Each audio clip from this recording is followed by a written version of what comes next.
Good day, everyone.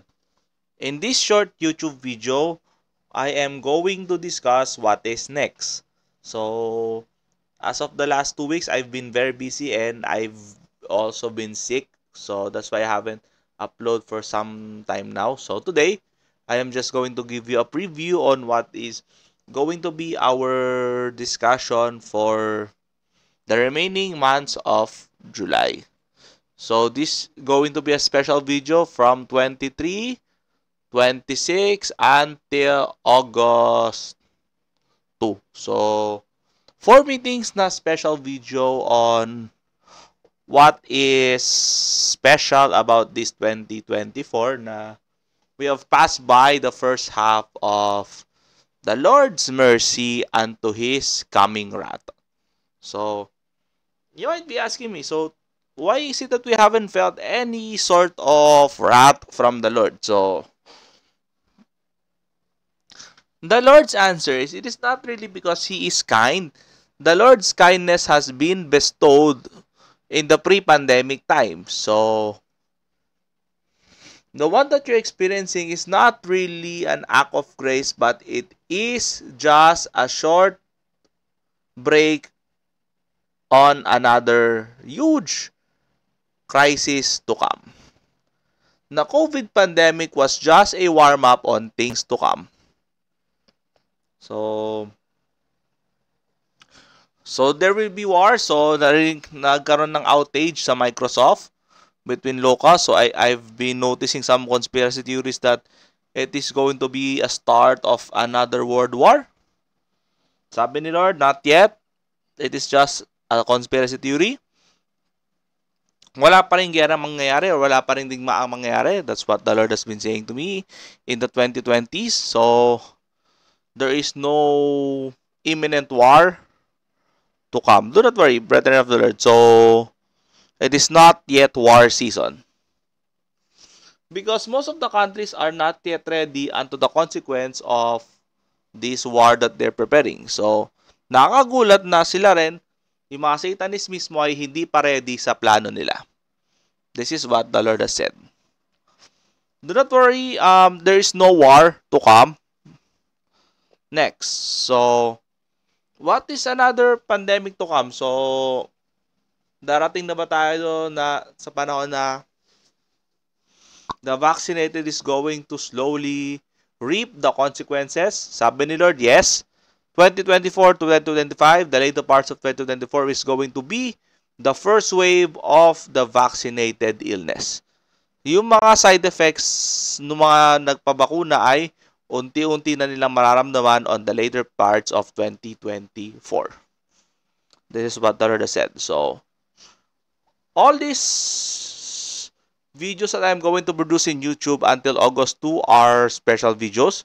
And then we will go back to urinology. And the last video will be a review also of urinology. So, wala nang review video sa August 6. Wala nang review. So, yung August 2 na yung magiging review video ko. So, it's about time to get back into the Lord because the Lord has been saying, mas mabuti pa ang matulog pag Sunday kaysa sa magsimba. That's what the Lord has said. So, at least, yung tulog, makakapagpahinga kayo. Because we have come back to the times that the Lord is almost non-existent or non-present in the churches today. So,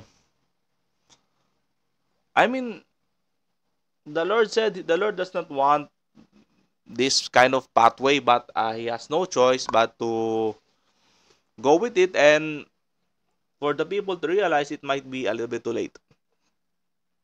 People are so obsessed on having work, people are so obsessed on having money, not to know that they don't control death. Yun ang sabi ni Lord. Ang tao masyadong obsessed sa pera, masyadong obsessed sa kung paano kumita, sa kung paano magkakaroon ng income, not to the point that the ultimate provider is not themselves but the Lord. This is what I learned. Na ako, trabaho ng trabaho, I work hard, I do work beyond the normal hours, but sabi nila sa akin, but the ultimate source of strength that you have is from me. Noong nagkasakit ako, at ayun na natutunan ko nga na kahit naman may lakas ka, kung may sakit ka rin naman, kung hindi rin naman niya papahintulutan magtrabaho ka, you will still be in limbo. Wala pa rin mangyayari sa buhay mo kung hindi rin talaga papahintulutan ng Diyos. So, sabi nila sa akin, why do Christians or most of the Christians do think of themselves first before God? They think of their current situations over what I can do over that situation. Yung simpleng sakit nga lang ng ulo. Sabi ni Lord sa akin, iinom ng gamot. So, pahinga, inom gamot. Sabi ni Lord, di man lang ipagdasal kung ano man meron sa sakit ng ulo. O sige, simpleng trangkaso. This is what I learned also na sabi ni Lord, sa magpapa-check up ka ba muna? Diretsong check up pa muna, di mo man lang matatanungin sa akin kung ano nangyari sa'yo. So, that's what I learned. O dapat bago ka gumawa ng action, you must ask the Lord first. And the same goes with everything else.